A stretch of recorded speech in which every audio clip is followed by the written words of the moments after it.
Welcome to NTD News Today. I'm Kevin Hogan. Let's take a look at our top stories. A Georgia state senator criticizes Supreme Court Justice Clarence Thomas. He's now facing backlash after comparing the justice to people who sold their souls to slave masters. Florida Governor Ron DeSantis unveils a bill to protect people's online privacy. Find out what the key points are in what he's calling a digital Bill of Rights. It's been close to 2 weeks since a train derailment spilled toxic chemicals in Ohio, and residents want answers about the potential health risks they might be facing. Find out what went down at the town meeting yesterday. A shift in U.S. Sky Patrol after the balloon incursion. Find out how China and Russia were exploiting the old system, and analysis on the Russian balloons shot down in Ukraine.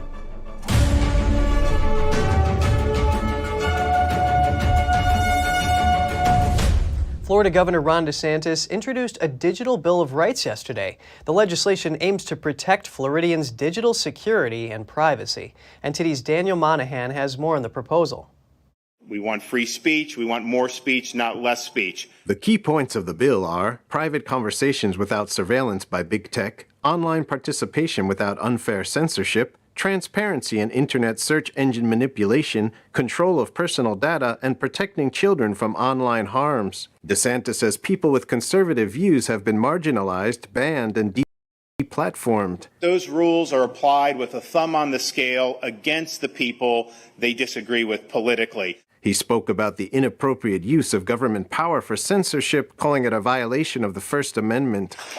You have these busybodies in government that are going to Facebook, they're going to these tech companies, and they're trying to get people censored, or they're trying to get them deplatformed. DeSantis says Florida will prohibit any agreement between state or local government and social media companies on content moderation. The proposal also bans the use of TikTok and other social media platforms with ties to China from all state government devices. That also applies to internet services at colleges, universities, and public schools. Also, taking even stronger action to address threats posed by CCP-related entities. On protecting children, DeSantis says Florida is going to prevent businesses from knowingly selling or sharing a minor's personal information. Consent of a parent or guardian would be required. On search engine manipulation, the proposal would require Google and other large search engines to disclose whether they prioritize search results based on political or ideological views.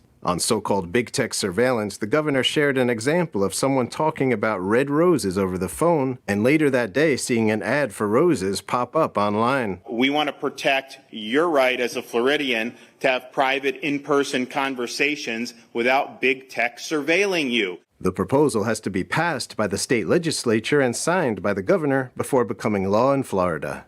Daniel Monahan, NTD News. The Project Veritas director responded yesterday to a report that founder James O'Keefe was placed on paid leave. The report sparked some donors to issue a cease and desist letter. Director Daniel Strzok says O'Keefe has not been removed from his position. A Twitter post from the company says he's on, quote, a well-deserved vacation. Strzok said leadership got some verbal feedback a few weeks ago regarding the treatment of people. It appears that they are gathering more feedback and adjusting internal processes while O'Keefe takes a break. Strzok highlights that the O'Keefe is working hard and the Project Veritas board, quote, all love James. The director indicates that the situation has nothing to do with the recent Veritas expose involving a Pfizer executive and says Project Veritas will never, quote, be brought to you by Pfizer. A Georgia state senator is receiving backlash after indicating that Supreme Court Justice Clarence Thomas, quote, betrayed the black community. On Tuesday, the Georgia Senate voted along party lines to erect a statue of Supreme Court Justice Clarence Thomas at the state capitol. The decision was met with criticism from Democrats. Senator Emanuel Jones said this about Justice Thomas while talking about the planned statue.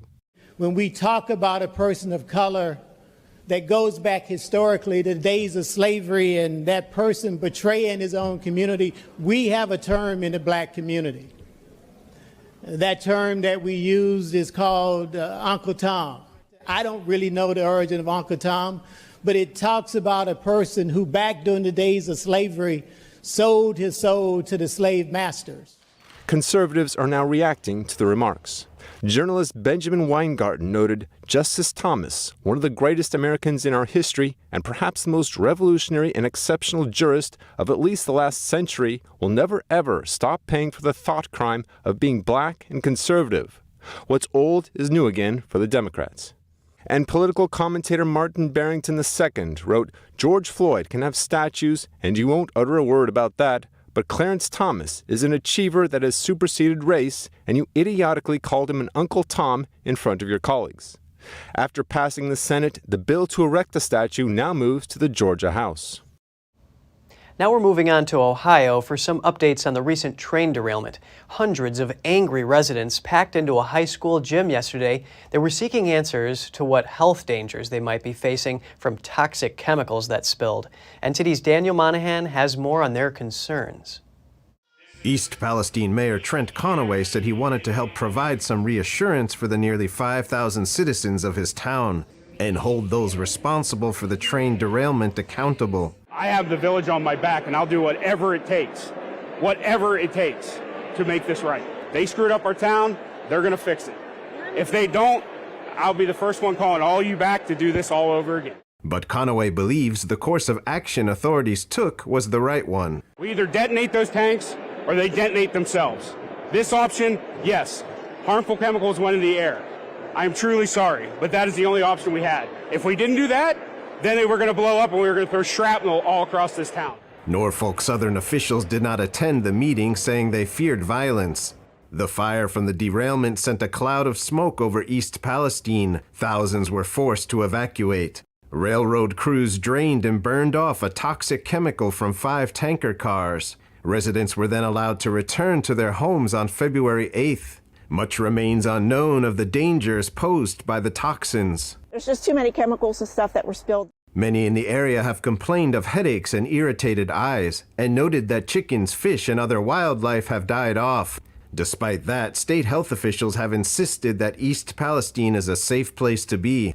Ohio state officials say a plume of pollution in the Ohio River is moving at 1 mile per hour. But they say cities in the plume's path can turn off their drinking water intakes as it floats by. They've also said that drinking water tests have not raised concerns and normal water treatment would remove any small amounts of contaminants that may exist. Railroad union officials said they warned such an accident could happen because railroad cost-cutting harmed safety measures. But Norfolk Southern says its record has been trending safer. Daniel Monahan, NTD News. Apprehensions of people trying to cross the Canada-U.S. border illegally through the Swanton sector are skyrocketing. The Swanton sector consists of ports of entry in Vermont, New Hampshire, and northeastern New York. CBP registered over 1,500 encounters so far this fiscal year, which started in October. Last year, the agency only had 160 encounters during the same time period. Mexicans make up the majority of individuals trying to cross illegally into the U.S. from Canada. Haitians came in second, and Guatemalans third. Officials sometimes encounter families with infants. They're trying to cross into the U.S. while temperatures are as low as -4 degrees. Agricultural specialists at U.S. Customs and Border Protection say they found unique pests in a shipment of fresh celery. The shipment arrived from Mexico on January 16th at a cargo facility in San Diego. During an intensive inspection, specialists found 1 live leaf beetle and 1 live moth within the celery. The driver and shipment were then returned directly to Mexico. The U.S. Department of Agriculture Plant Protection and Quarantine Identifiers later identified the pests as actionable species. This classification means that whenever the organism is detected in imported goods, shipments must be disinfected, destroyed, or returned to the country of origin. CBP says foreign insects, plant and animal diseases, and invasive plants can be harmful to United States agriculture. A large homeless camp near the White House is no more. National Park Service employees cleared the encampment out yesterday. About 50 tents in McPherson Square were disposed of. Around 60 people were told to leave. Those who refused were warned they could be arrested. At least 2 took them up on that offer. Some advocates say the city hasn't done enough to help the homeless find shelter. There is no plan. The plan is people are going to be displaced. There are still tents. There are still people living here who don't know where they're going to sleep tonight. DC has thousands of housing resources that can be used to end homelessness. But instead, DC is choosing to focus our energy on evicting encampments We need to clear the backlog of vouchers, not clear encampments. The National Park Service planned to clear the square in April, but that deadline was moved up by 2 months. That was due to public health and safety concerns. The mini tent city had grown significantly over the last year. U.S. officials issued an alert to Apple users this week. It's due to a security vulnerability found in iPhones, iPads, and Mac OS devices.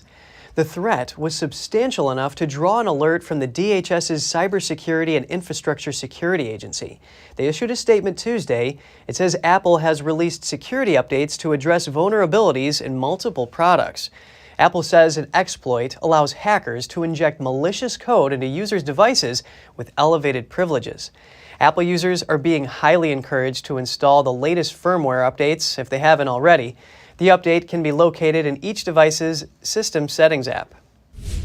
And still to come, falling furniture accidents largely affect children.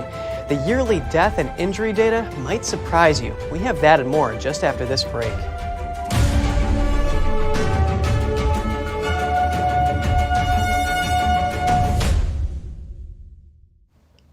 An Indiana woman stole almost $574,000 from a Catholic church and an attached school. She used the money for gambling and long vacations. Marie Carson handled finances for St. Matthew Catholic Church and School for 13 years. Court documents say she illegally transferred money to external bank accounts from 2008 to 2021. But the money stolen could be higher, since she admitted to beginning in 2004. Carson apparently hid the scheme by making false entries into a database of parish expenditures. The crime was discovered in late 2021 by a temporary replacement. The FBI special agent in charge said the scheme was, quote, fueled by pure greed. Carson was sentenced to 2 years in prison. An over-the-counter opioid overdose drug could soon be approved for nationwide sale. An FDA panel showed unanimous support for it yesterday. The drug is a nasal spray called Narcan. It quickly reverses or blocks the effects of an overdose and restores normal breathing. Many of the panelists advised changes to the labeling to avoid using it wrong. They suggested the 5 steps of use should only be printed on the back panel to avoid confusion. It's currently across the back and sides of the packaging. They also suggested a quick start user guide and pictograms. The FDA is expected to make its final decision by March 29th on its prescription-free sale. And in electric vehicle news, Tesla will open part of its U.S. charging network to EVs made by rivals. The move is part of an over $7 billion federal program to expand EV use. The move could help turn Tesla into the universal filling station of the EV era. By late 2024, Tesla would open 3,500 new and existing superchargers along highways to non-Tesla customers. It would also offer 4,000 slower chargers at locations like hotels and restaurants. But President Biden praised the plan on Twitter, calling it, quote, a big deal that would make a big difference. Tesla CEO Elon Musk thanked the president, adding that Tesla is happy to support other EVs via the supercharger network. Tesla has over 17,000 superchargers. That's about 60% of total U.S. fast chargers. They can add hundreds of miles of driving range in an hour or less. Hyundai and Kia are fixing a problem that made some of their vehicles easy to steal. So easy to steal that some insurance companies refused to write new policies for them. More than 8 million vehicles are affected. The vehicles are Hyundais and Kias made between 2015 and 2019 that have turnkey ignitions, not push-button starts.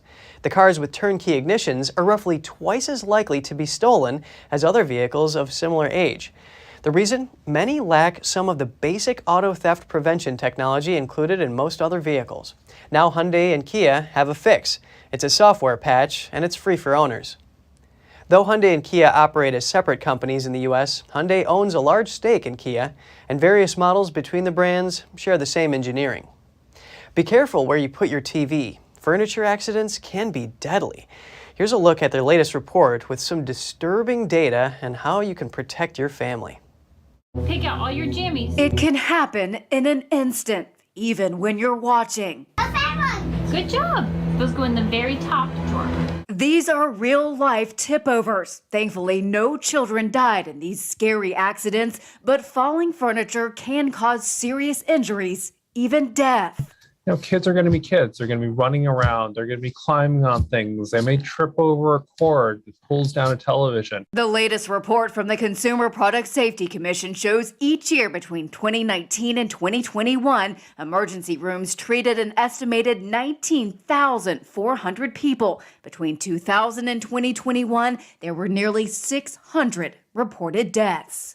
The vast majority of them are children. And many of those deaths involved a TV, but there are simple ways to protect family. Store heavy items at the bottom of furniture. Place nothing on top that would entice kids to climb. If there are cords, tuck them away. And finally, use an anchor. Going down to the local hardware store for under $20, in less than 20 minutes, you can attach your television or your bookcase or dresser to the wall. At anchorit.gov, you'll find step-by-step instructions on how to properly anchor things to the wall. You can also check the Consumer Product Safety Commission's website at cpsc.gov to stay up to date on products that have been recalled and could pose a danger. A group of women is suing hair product company Olaplex. The group of almost 30 plaintiffs claims the company's products caused hair loss, breakage, and other problems. They claim the company uses ingredients known to cause allergic reactions that are banned in Europe. Olaplex fired back, saying independent labs have proven its products are completely safe. The company calls the claims baseless and has pledged to fight them. The women are seeking more than $75,000 in damages. And just ahead, a congresswoman is in the spotlight. What are the ties between Representative Judy Chu and an alleged intelligence front group for Beijing? Another massive protest in Wuhan, the second one in a week. Tens of thousands rallied against steep cuts to their health insurance benefits. We'll have the details soon when we return.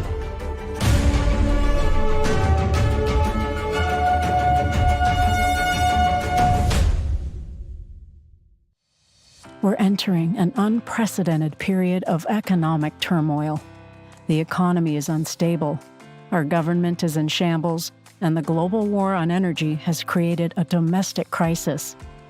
Americans need a way to protect their financial future. One way to ensure your wealth in retirement is by purchasing physical gold and silver. We can help. You can roll any part of your retirement account into a gold or silver IRA. Better yet, you can open a gold or silver IRA in 5 minutes or less using our online application. Preserving your family's financial legacy is a choice that's always available to you. And when you're ready, we're here to help. Call us and speak to one of our IRA professionals. Let's build your financial legacy together. GSI Exchange, wealth for generations to come.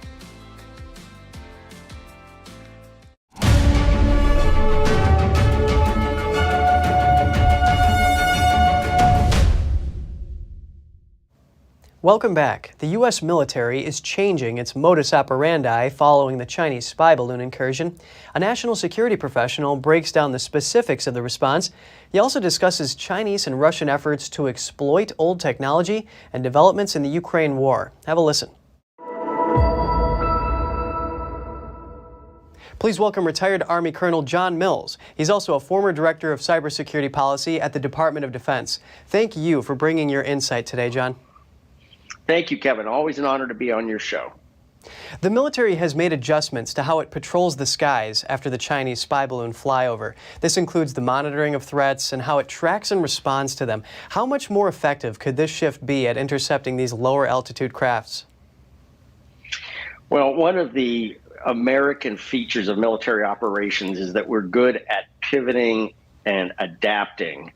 We do have the Drake coefficient of woke culture and CRT training affecting our senior officers, but we're still seem to be good. What has also been mentioned, I've been reading through the press releases very closely from NORAD, Northcom, the Department of Defense.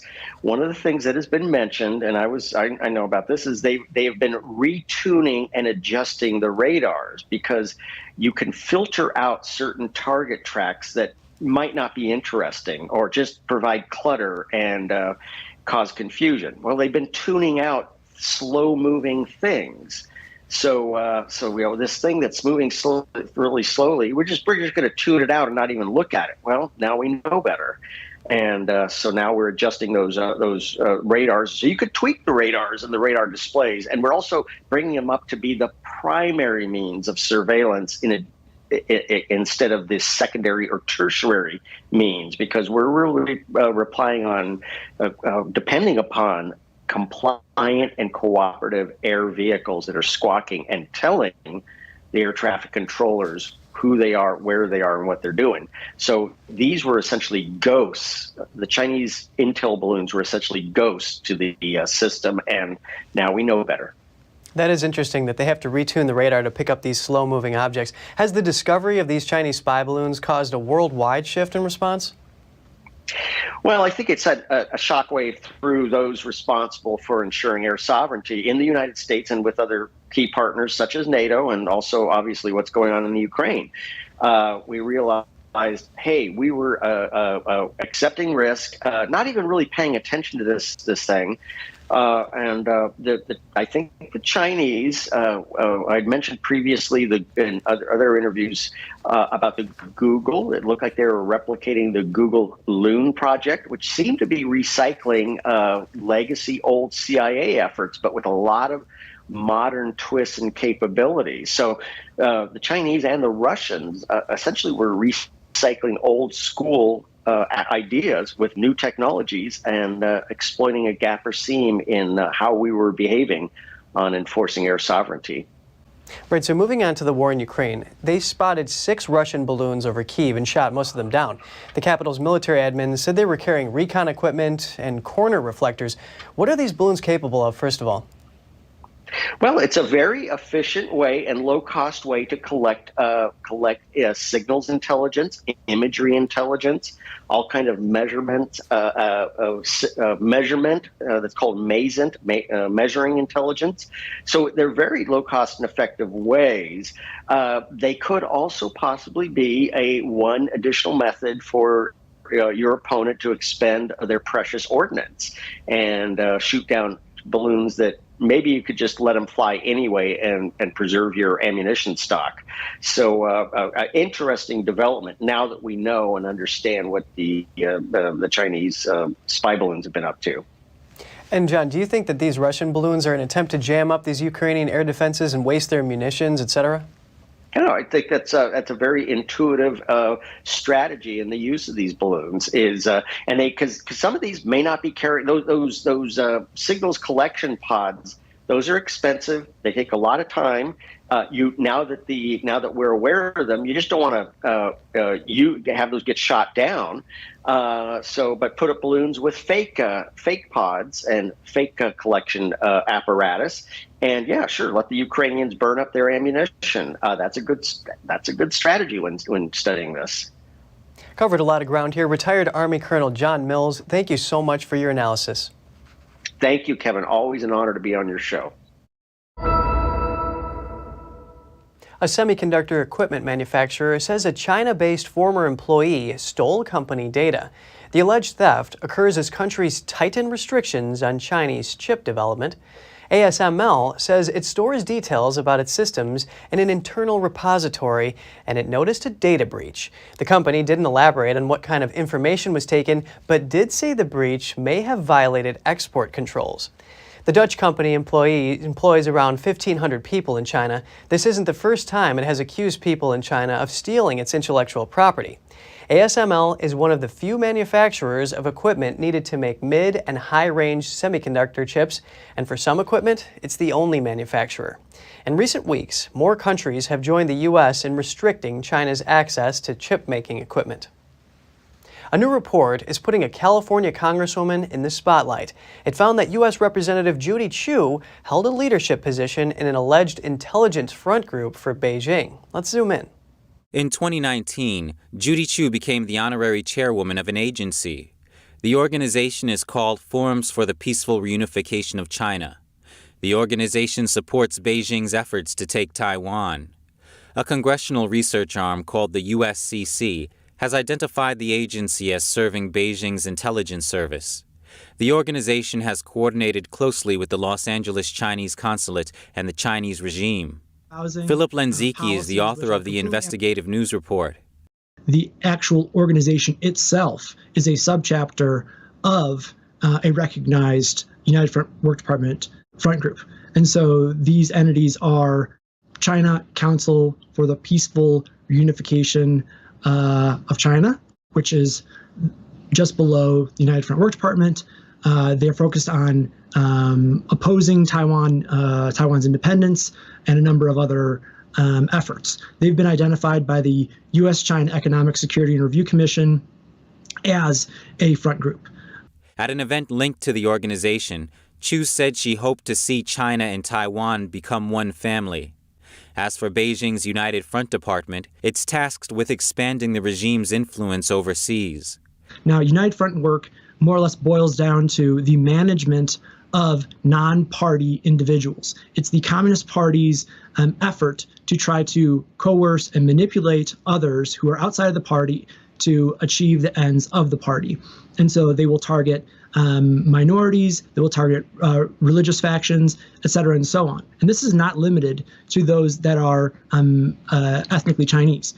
He listed as an example former Harvard professor Charles Lieber. He was convicted for lying about working with a Chinese state-run program and concealing his financial ties with a Chinese university. And this individual is not Asian, and he was wrapped up in the Thousand Talents program, which was this effort to bring technology from the United States and elsewhere to China.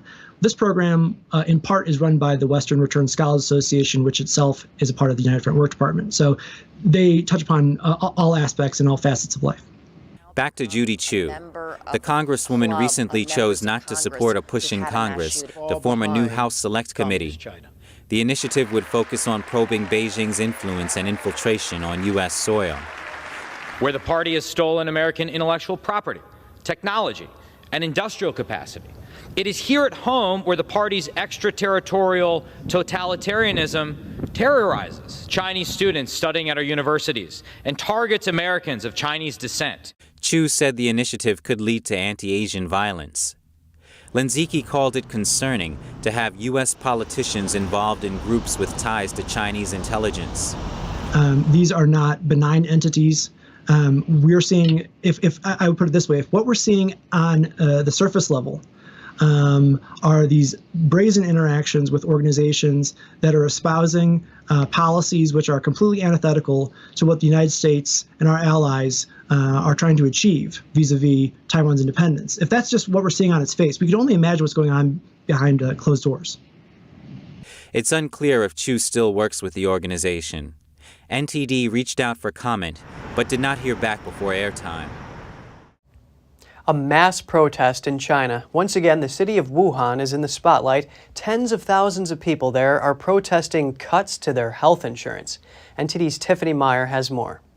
A mass protest breaking out in China's Wuhan city on Wednesday. It's the second demonstration in just a week as tens of thousands of locals gather to oppose cuts to their health insurance benefits. Crowds packed an entrance of a park, most of them elderly.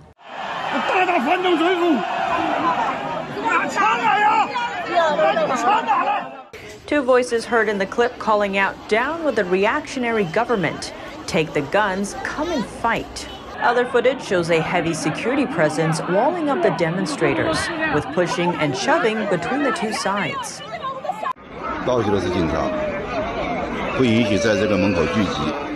This wasn't the first such outburst in Wuhan. A rally estimated at tens of thousands kicked off in front of City Hall last Wednesday.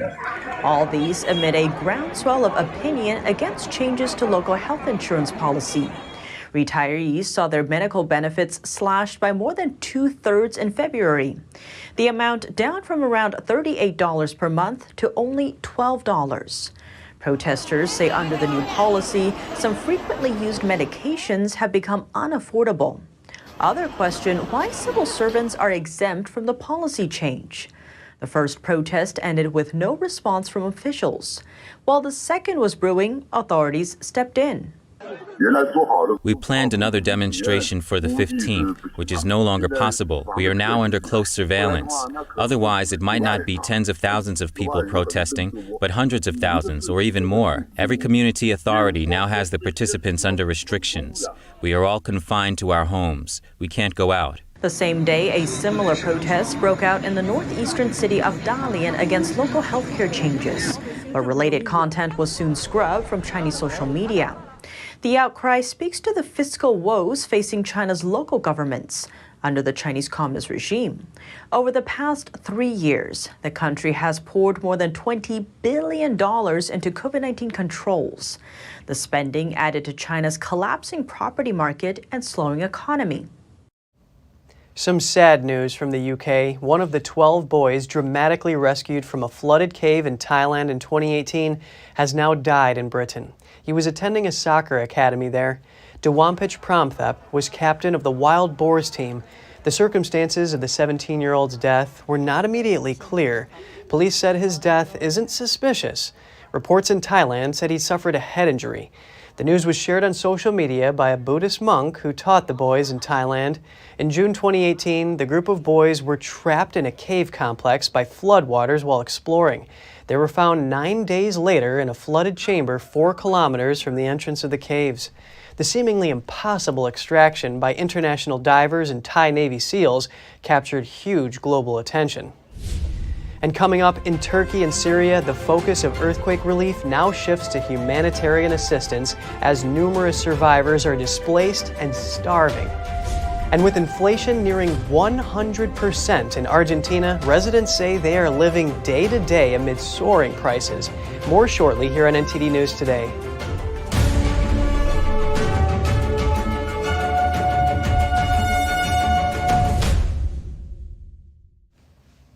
A Russian warship will take part in a joint naval drill with South African and Chinese counterparts. The exercise is said to be planned for February 17th to the 27th. The Russian warship has earlier test-fired hypersonic Zircon missiles. The frigate, named Admiral Gorshkov, could be seen moored in the South African port of Cape Town on Wednesday. Last week, it test-fired hypersonic Zircon missiles in the Atlantic. Russia says they fly at 9 times the speed of sound. They claim the missiles have a range of more than 620 miles. Russia said the exercise will be the second involving the 3 countries in South Africa after a drill in 2019.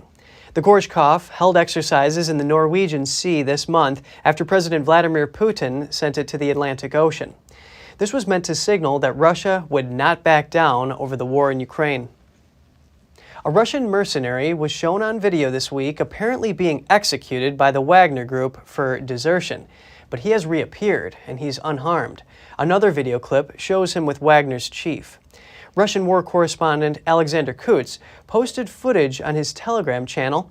It shows the fighter, who identified himself as Dmitry Yakashenko. He's answering questions from journalists about time he had spent in Ukrainian captivity. The Wagner Group promotes itself as Russia's premier fighting force. Its founders said on the new video that Yakashenko had been captured after losing his way near the front lines, but was then released in a prisoner swap and brought back valuable information about the enemy. The chief invited those present to ask the fighter, quote, whether he was killed with a sledgehammer. A video posted on Monday by Gray Zone, a Telegram channel linked to the Wagner Group, appears to show a man swinging a sledgehammer into Yakashenko's head and the fighter collapsing, although the video blurs at the crucial moment.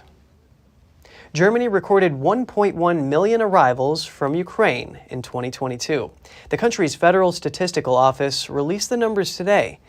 Just over 2/3 of these arrivals were between March and May 2022, the first 3 months after Russia invaded Ukraine.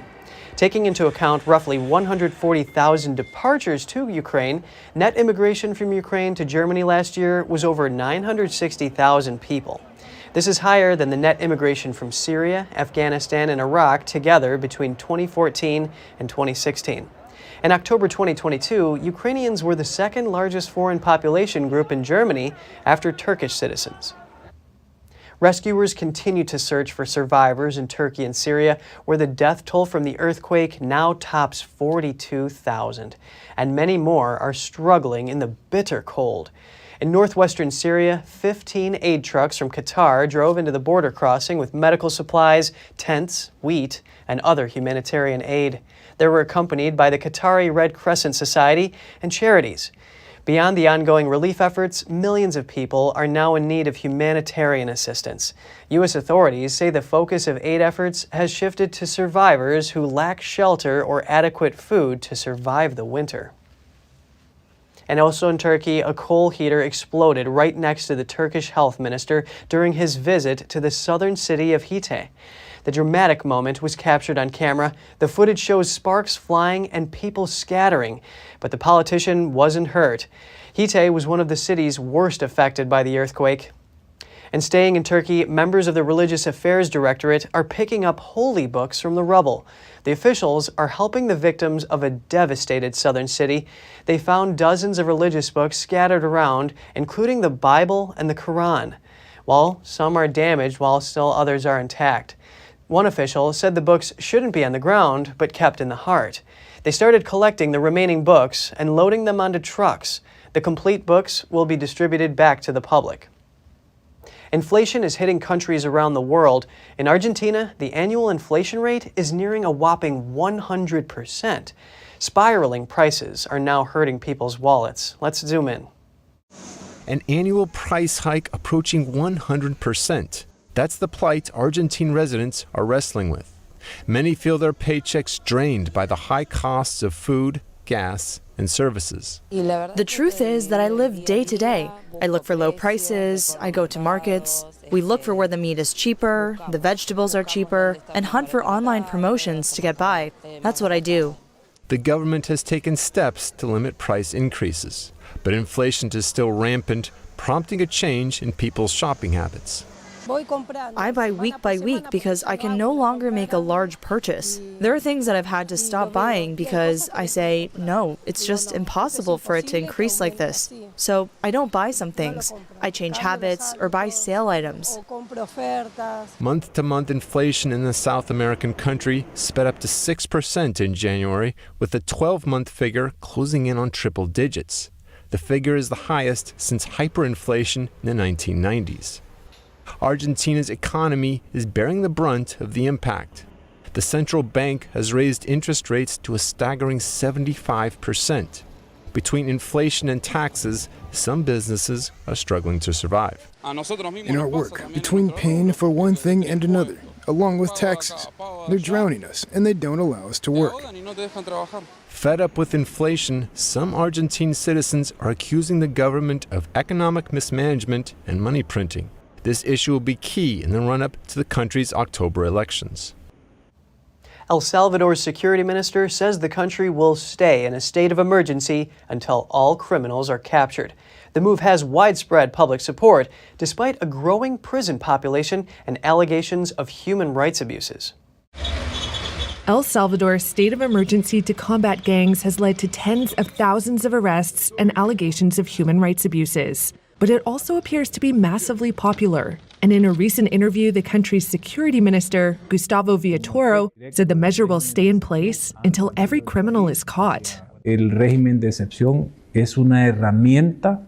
The state of emergency is a tool to keep security and to care for Salvadorians' lives.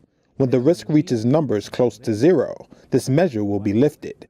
Y estos terroristas, as long as we have these murderers and these terrorists fleeing and escaping within the country, this measure must continue. Esta medida debe de continuar. President Nayib Bukele asked Congress to approve the state of emergency last March. Since then, security forces have arrested more than 64,000 suspected gang members or associates. Estamos a punto. We are at the brink of winning the war against gangs, he said in June. El Salvador already has the highest incarceration rate in the world, with nearly 2% of its adult population behind bars. It recently opened a huge prison that can hold 40,000 people. There is some evidence the crackdown is having an impact. Last year, there were just under 500 homicides. In 2021, there were more than 1,100. But there are questions about what rights citizens are willing to exchange for safer streets. Rights groups have documented hundreds of arbitrary arrests, torture, and in-custody deaths. Under the measure, arrests can be made without a warrant. Detainees' rights to a lawyer have also been shelved. The government denies the accusations of torture and other rights of abuses outside of what's allowed. Still, residents point to concrete changes. They They say they're able to go out at night and spend time at soccer pitches. All unthinkable before. One mechanic, Manuel, said that for years, hitmen from MS-13 would come demanding extortion money every 2 weeks, but not anymore. There's more security, he said. I feel calmer. I can go for a walk. I go out to walk every night with my young children around the neighborhood. Before, I didn't even take them out. In a recent survey, 92% of people said they support the state of emergency. Just ahead, master craftsmen teach the traditional art of mask making to tourists in Venice. Find out how they make their most bizarre and marvelous creations. A Danish museum uses metaverse technology to recreate a Bronze Age girl. The avatar waves, whistles, and shouts to passing visitors. Stay tuned for more on that when we return.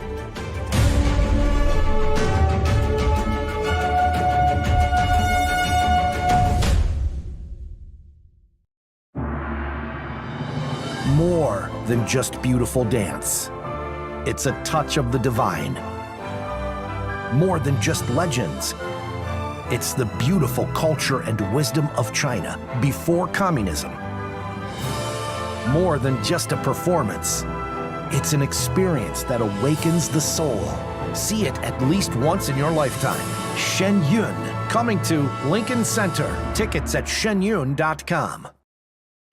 The Fixture Pioneer, CGM. Professional AI intelligent fixtures. All-round integration of 4 systems. High precision, high durability, high quality. 2-micrometer repetition accuracy. More than 80 patent certificates. ISO 9001 approved. Precision clamping to meet your every need. CGM has it all. Pride of Taiwan, CGM.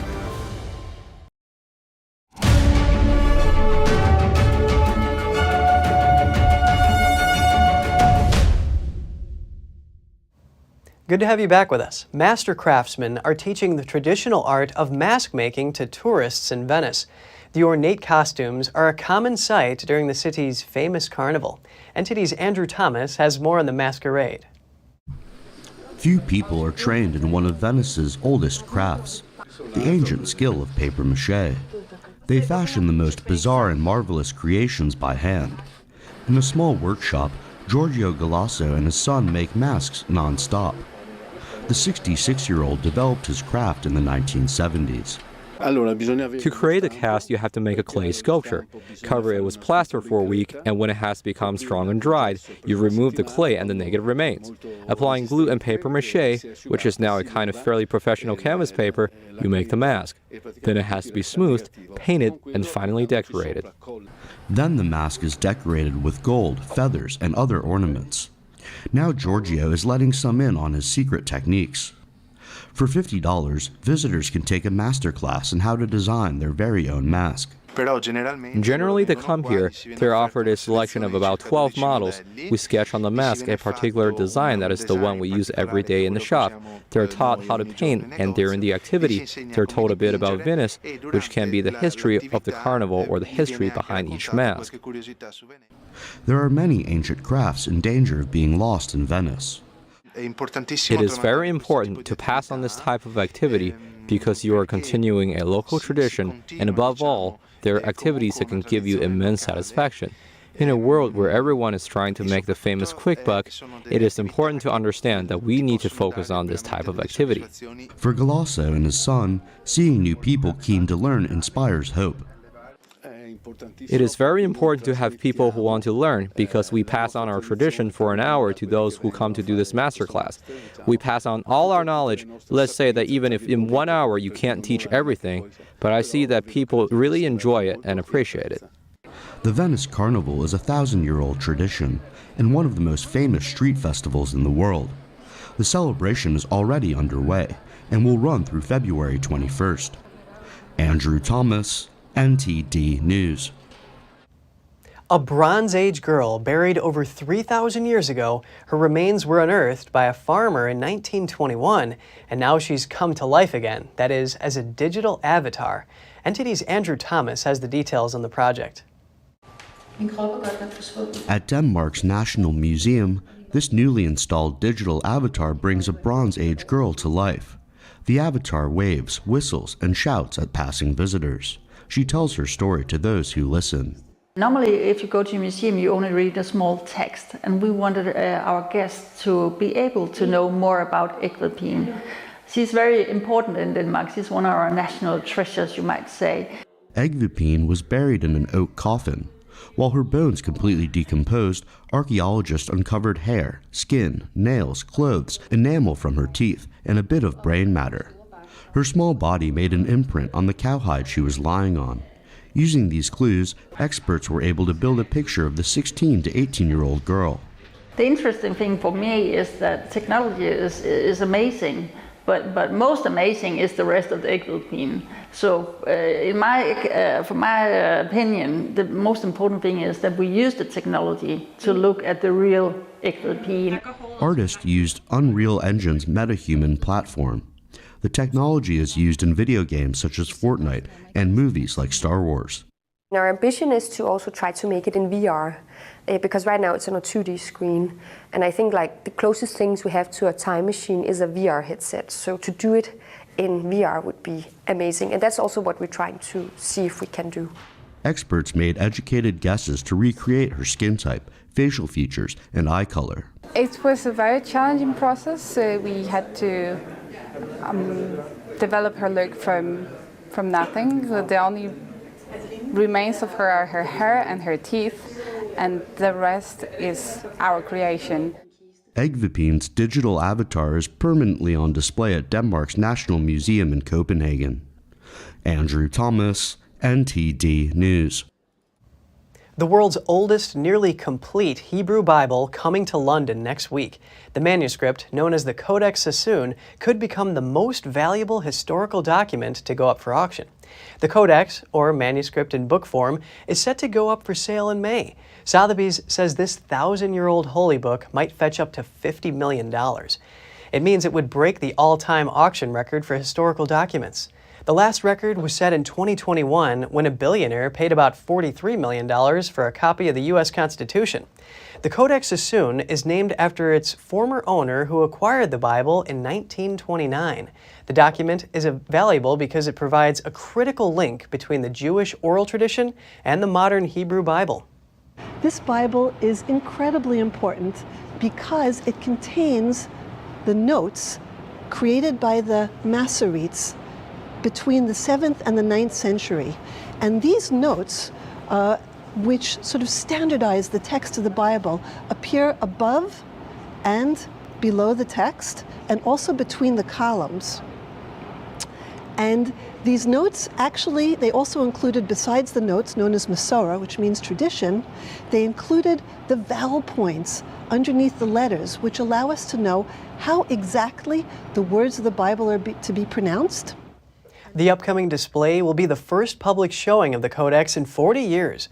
The public will also be able to see it in Dallas, Los Angeles, and finally New York before the auction. Sotheby's says the Sassoon Codex dates back from the late 9th or early 10th centuries and contains almost the entire Hebrew Bible. Today marks 100 years since the discovery of the body of the ancient Egyptian pharaoh Tutankhamun. The boy king was found buried with treasures in his 3,000-year-old tomb. For many, King Tut is the ultimate symbol of ancient Egypt's glory. Tutankhamun ascended the throne aged 9, ruling until his death at age 18 or 19. British Egyptologist Howard Carter discovered his tomb in 1922. The last chamber was opened on February 16, 1923. It contained the mummified body of the young king and impressive treasures. The discovery was a watershed moment in archaeology. Tutankhamun and his grave goods will eventually go on show together at the new Grand Egyptian Museum in Giza. It's set to open this year. To mark 100 years since his famous discovery, Howard Carter's home in Egypt reopened for visitors in November 2022. A prehistoric whale skull has been unearthed in Peru. Researchers say the skull was preserved in the desert for 7 million years. The skull belonged to an adult sperm whale. It's over 4 feet long and complete with teeth and jaws. The whale's body is estimated to have been between 16 and 18 feet long. One paleontologist says the skull's strong teeth and jaws suggest it may have been a predator, as current sperm whales only feed on small fish or squid. He says this type of find helps to understand changes that affected the Peruvian Sea's ecosystem. The skull is on display in Lima's National History Museum. And coming up, Australia's Keppel Island saw more tourists during the pandemic than ever before. The idyllic island is about a half-hour ferry ride from the mainland. And conservationists find a way to help Australian animals affected by wildfires and logging. With fewer trees, the animals have fewer homes. We'll be back with more soon here on NTD News.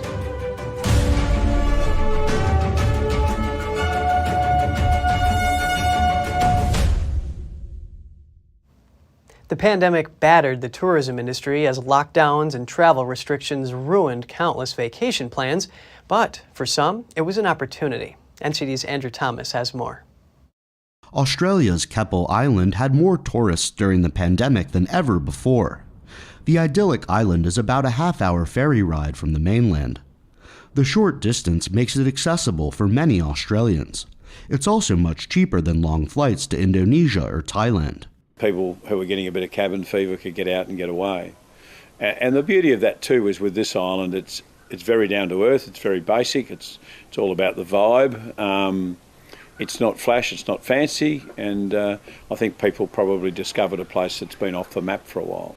When lockdowns and travel restrictions began, residents turned to local tourism. Jeff Mercer runs the laid-back holiday village. He says the past year was the best he's had in 15 years. With all the complications of COVID and obviously all the sadness that surrounded COVID, after the initial 17 weeks lockdown within Queensland, we did very, very well, and we had our best year, and there was a golden lining there for us. Jack Turnbull came over with friends for a day of sun and food. He was shocked to find such natural beauty right next door. It's good to finally have the restrictions eased and to enjoy our country. I think a lot of people in Australia want to go overseas, and just to enjoy this great weather here. It's beautiful and it's a great surprise, honestly. Next door at the Hideaway, restaurant manager Dennis Cox says they've had wedding cancellations, but overall they did better during the pandemic than before. A lot of Queenslanders who came and to explore their own state were so impressed that they've been coming back, which is great, and they're bringing their friends. They're not going to Bali, they're not going to Thailand. They're saying, hey, we've got beautiful islands here in Australia, let's support local. Australia imposed stringent lockdowns and restrictions during the pandemic. Now that they've been lifted, the tourism industry as a whole is making a comeback. Andrew Thomas, NTD News. Staying in Australia, a conservation biologist is carving hollows in trees. He hopes to create new habitat for wildlife displaced by logging and bushfires. He's even invented a new tool to get the job done quickly. Meet Australia's new animal real estate agent. Conservation biologist Matt Stevens is creating new homes for wildlife using the Hollow Hog. It's a game-changing tool that he invented to create artificial hollows in trees, just as Australia's wildlife grapples with the loss of habitat created by logging and bushfires. According to the Wilderness Society, roughly 300 native wildlife species in Australia rely on hollows to nest and shelter. That includes 31% of native mammals and 15% of native birds. The hollow hog can closely replicate nature, but faster. Naturally, a hollow will take the minimum of 70 to 120 years to start forming. And then, the fact that we can rapidly install one of these hollows within less than an hour is, a real game changer. The hollow hog is a tool that carves into the wood of the tree, creating an entrance hole. It's a high-speed spinning cutting head with tungsten carbide tips that spins at about 11,000 RPM, a long spindle or shaft, and then with the ability to suck all of the wood chip out, and it gets exhaust, the exhaust comes out here. And so effectively I can now carve that 50 mil diameter, I can carve all the way in as far as I can reach, and in any direction I want once I'm inside. While nest boxes have been one solution, Stevens says there were limitations. Nest boxes only last around 7 to 10 years, while tree hollows will not only last, but also grow. The hollow hog has already been used to carve thousands of hollows across Australia. The New South Wales National Parks and Wildlife Service started using it to create much-needed habitats for Australia's wildlife. The Department of Primary Industry has also got involved, as have land care groups and tree surgeons like Eamon Dempsey, who right now is using it to install hollows on Stevens' property. The very first time I ever got my hands on a hollow hog and actually started carving, it really filled me with hope that my career doesn't have to be all about cutting trees down. There is actually a potential there for me to have a more positive environmental impact. Stevens hopes the tool will help Australia's hollow-dependent wildlife exist past the current rate of extinction. He's already seen a variety of species use the hollows, from marsupials to parrots and even lizards.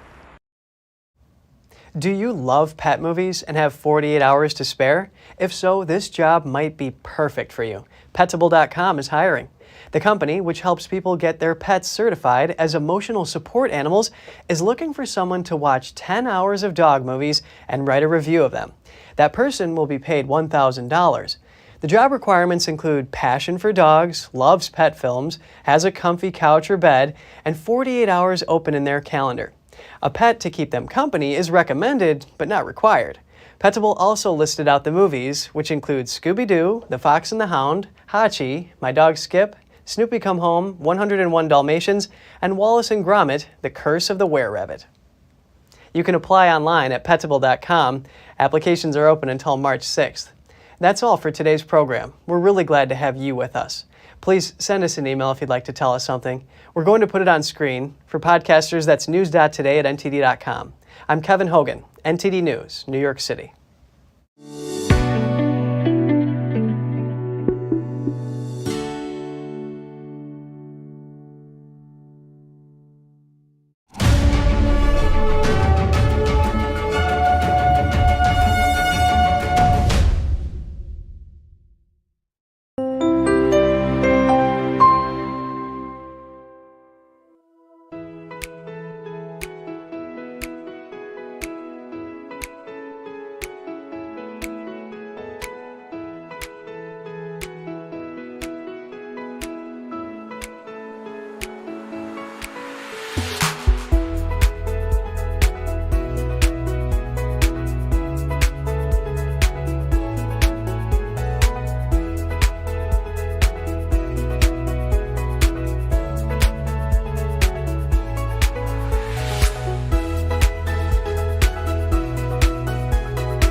Thanks for watching us on YouTube. Did you know YouTube only keeps selective videos on its platform? So if you want to make sure you get the full picture, just subscribe to our newsletter.